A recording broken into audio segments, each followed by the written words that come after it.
natin kung ano ang lasa nito. Masarap siguro. Ayan. Tapos ano natin sa ketchup. Ayan. Di ko na lang ipakita ang ano kung paano kakain. Ayan. Bismillah wala barakatillah.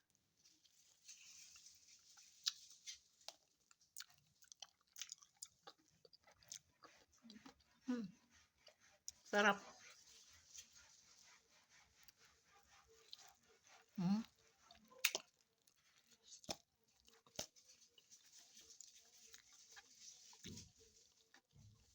Sarap. Tama lang yung asin niya, hindi masyado maalat. Katamtaman lang.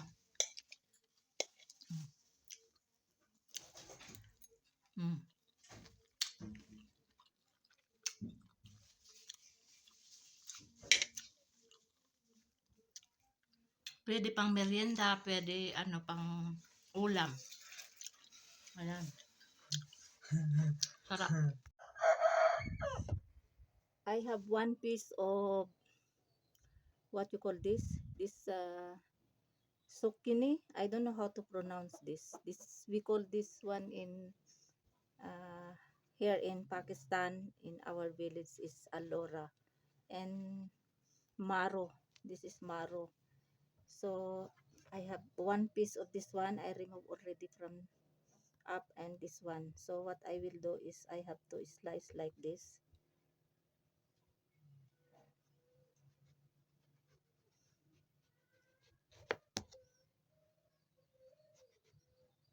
I have to slice in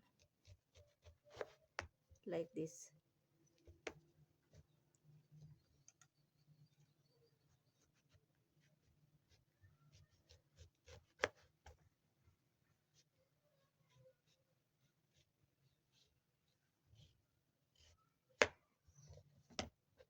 So 1, 2, 3, 4, 5. And then you paki-watch na lang kung ano yung aking sunod na gagawin dito. Ayan. No need to remove the skin because yung ano yung balat niya, because as you know this skin is also vitamins, so no need to remove this one. Just only I wash well. Next we have to put salt here. We rub it by salt. Irarab natin, lagyan natin ng asin.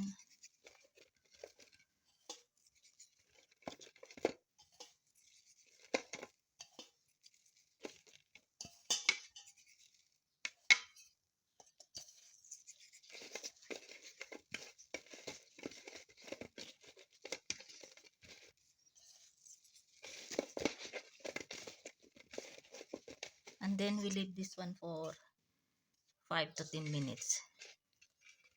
Okay, and then next I have 2 organic eggs here, and then we have to put 1 teaspoon of salt and black pepper powder and chili powder, and we have to put all this one. If you have grated cheese you can put also, but I don't have available, so only this one I have to mix.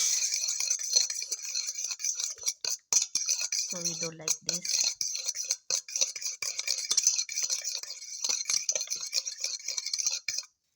And then sorry. And then I have 3 tablespoons of all-purpose flour, and then more.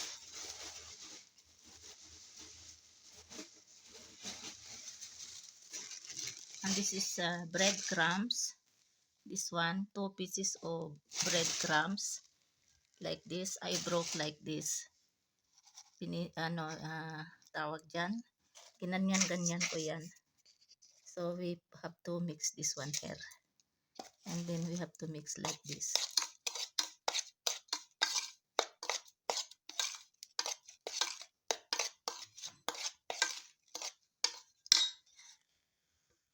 And then this is ready to fry na.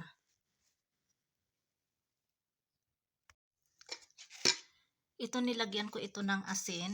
Ayan, ito nilagyan ko ng asin. Hindi ko na nabidyuhan kaya ayan basa-basa na oh. So ilib natin ito ng 5 minutes. And then I have 2 organic eggs here. And I mix 1 teaspoon of salt, 1 teaspoon of chili powder, and pinch of black pepper. If you have mozzarella, grated mozzarella cheese, then you can add also. And then in another bowl, I have 3 tablespoons of all-purpose flour and breadcrumbs. So I get 2 pieces here, then I broke it and I mix here. So ayan. So this is ready to fry na. Ayan. Hindi pa masyado ito na mix. So this is ready to fry. Kaya wait nyo na lang kung ano yung aking gagawin dito. So ito na yung suksini na binabad ko sa asin. May tubig. Kaya tanggalin natin yung tubig. Ayan.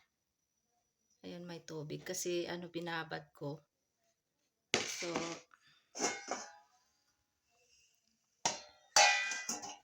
gawin natin dito ay ano ganyanin natin.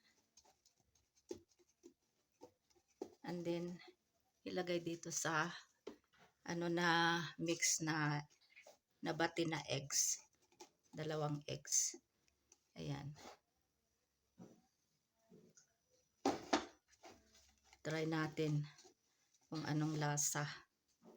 Experiment lang. 5 slices ito kaya lang kinain nilang na hilaw. Itong suksini. So ayan mainit na din itong mantika kaya ano iprito natin. So balik natin ulit dito. Ayan. And then iprito.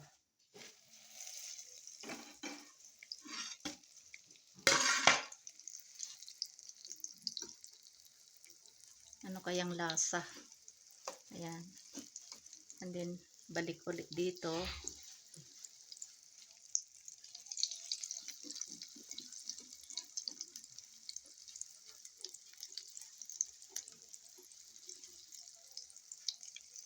Ayan.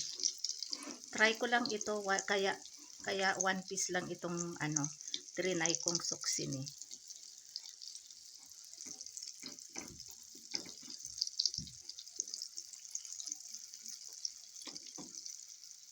Ayan.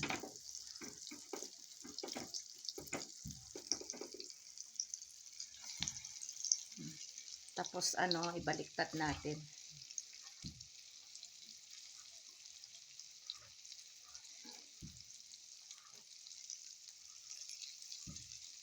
Hindi pa luto. Mahinain lang yung apoy. Ayan, ano, both sides already cooked. Ayan, so patayin na natin yung flame and then ilagay natin dito sa plate para matikman natin kung anong lasa. Ito pala, ito yung kalahati na kinain nilang at saka ito naman yung extra na breadcrumbs at saka flour at saka yung eggs. So nilagay ko na lang dyan para hindi masayang. Ayan. Lagay natin. Tikman natin kung anong lasa nito. First time kong gumawa. Napanood ko ito sa YouTube, kaya lang ano, I make my own version. Simple na version.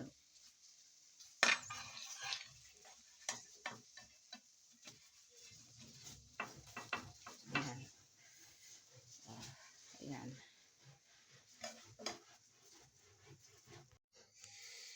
So ito na yung aking nagawa na suksini boat omelette. Ayan. So ito yung ketchup palaman. Pwede nyo rin ito ilagay sa bread o kaya chapati. Ayan. Ayan silang kumakain. Siya ang kumuha sa plato. Ayan o.